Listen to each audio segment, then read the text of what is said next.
Gabriel is shredding cheese. We use normal basic cheese for enchilada.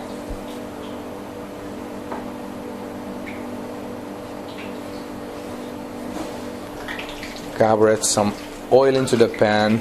You wait it till it's very hot, and you just put it into like 2 seconds into the hot boiling oil. This is how you warm up the tortilla. Be careful, watch out your hands.